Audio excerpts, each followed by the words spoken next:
clustering 6 points right there. Backcourt pressure on Pure Foods. Here's Peter Jun-Simon. Was joined hands with James Yap in giving this lead to Pure Foods. Ray Evangelista, and now everybody's just contributing para dito sa Pure Foods CJ Giants. Nako, yung entry pass, nabitawan pa ni James Penny. Well, Penny sat on the bench for too long. He really has to regain his bearings, ha? Ang lamig eh. Malamig si Penny. Here's Simon once again. He goes baseline. Finds James Yap, who shoots a three. Oh! Lumanta pa yun. Siempre sa United States ni James Yap. At 30 points for Wow. Big Daddy. Ito na si Rico, sumugod, na-foul. At Red Bull really has to talk things over as they have been surprised. And a miracle by the scoring apostles, Peter and James, pinakita dito ng Pure Foods. They're now up 92-76. That before this ball game, we were talking about yung kulang na local scoring from Pure Foods. Pero right now, everybody from Pure Foods, including people coming off the bench, katulad ni Don Camaso, has provided valuable support para kay Coach Ryan Gregorio. Pero malayo pa ito, ha? Oo, napakalayo pa nito. Look at the offensive rebound. Oh. Hindi lang pumapasok ang tira. And finally controlling the board. Ito na naman. Tumatakbo dito ang Pure Foods. Roger Yap. Yung pasa niya, nabitawan. Sabi ni Peter Jun-Simon. Madali, patay na, madali. Oo. Time to shoot. Simon decides to shoot. Oh, boy, what a shot! Right in the face of Larry Bonacier. And that was a three-point shot. Tientres galing kay Peter Jun-Simon. And that was taken with a tremendous amount of confidence. Here's James Penny. Working the baseline. Too strong. Alam mo, marami na rin sila mga tirang tutok na. Hindi na pumapasok. Ito pa isa. Ayan pa, finally. Getting a basket. That will be credited to James Penny.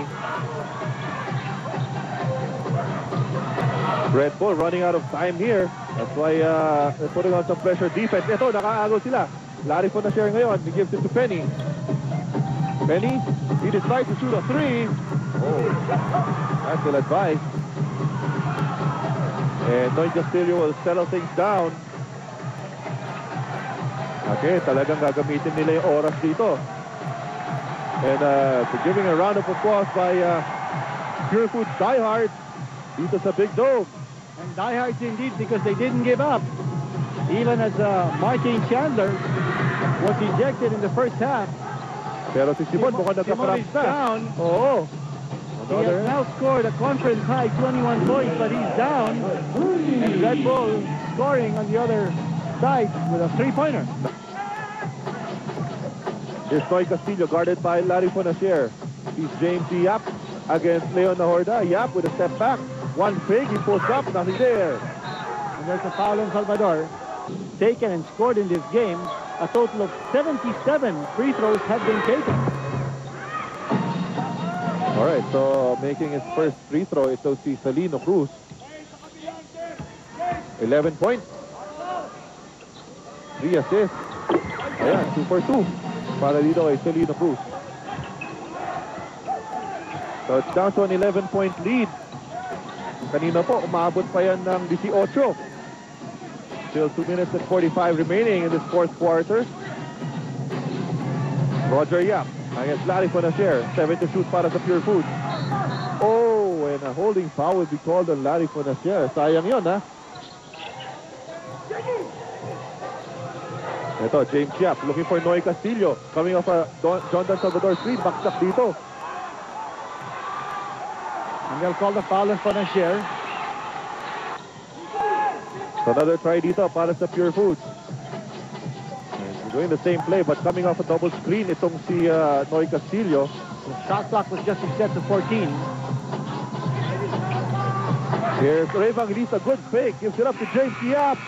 Oh! Oh, they scored it. Unbelievable. Wow. James Yap with 33 points. And James Penny, mabibitawan pa yung bola. Binigay kay Rico Villanueva. Too strong. Ito na po, ang Outlast 2 minutes. Start agad sa Outlast Maintenance Free Batteries. And what a way for Pure Foods to bounce back. Sabi nga natin, like a wounded tiger. Oh yes, and this will do a lot sa confidence nitong Pure Foods squad in their next ball game. Sana pag bumalik ang kanilang import na si Martin Chandler.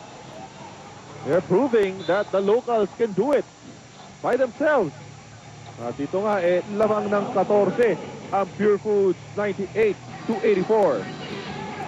Basketball gods had something else in mind and sent 2 scoring apostles in the... And look at this steal. Ray Evangelista with the steal, and they call the goaltending on James Penny. That could be icing on the cake. What a rebound here from the locals. That's what you call local power. Ayun na nga. Pure Foods, huh? Tuloy-tuloy na, no? Itong really a blessing in disguise. Yung nangyari na yan para dito sa Pure Foods PJ Giants. And now Red Bull going to the shot of last resort, yung kanilang three-pointer, but not falling for them. Can you believe Pure Foods now 100 points scored, a team that's averaging only 88 a game. And you know, Kilito, itong game na to will just be another classic in this rivalry ng Pure Foods at ang Red Bull na magpapadagdag ng init sa susunod nilang pagtatagpo. Ay, definitely. And I think Martin Chandler to prove here. At hindi pa tapos, si Sweet Baby James. Oo, siyempre sa United ni James Yap. At alam mo, sabi nga, pag may bagong baby, swerte. Oo. Inspired nga itong si Big Daddy. And Selena Cruz with another three-pointer. He now puts in 15 points across his name. Siyempre from Selena Cruz. Nakita natin kanina, Martin Chandler watching this game from the viewing room. Pero meron siyang earphones. Ano kaya pinakinggan niya? Baka yung iPad. Palagay ko, hindi tayo kasi hindi naman niya tayo maiintindihan. Tama yun. What an effort here. Oh yes, by Pure definitely. Foods. Remember, prior to this game, only one team has been able to beat Red Bull, and that was Ginebra twice. So no other team has been able to beat Red Bull until tonight. And you know, in the basketball world, pwede mo nang masabing, yes, it's a miracle. Itong pinakita dito ng Pure Foods PJ Giants. Ayan po si Coach Ryan Gregorio.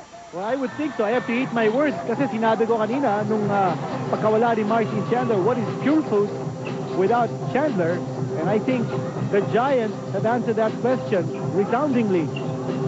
Well, before going out of the hardcourt, kinausap nga ni Martin Chandler yung kanyang mga teammates. Yes, oo. Ano, must have worked kung ano man yung sinabi niya.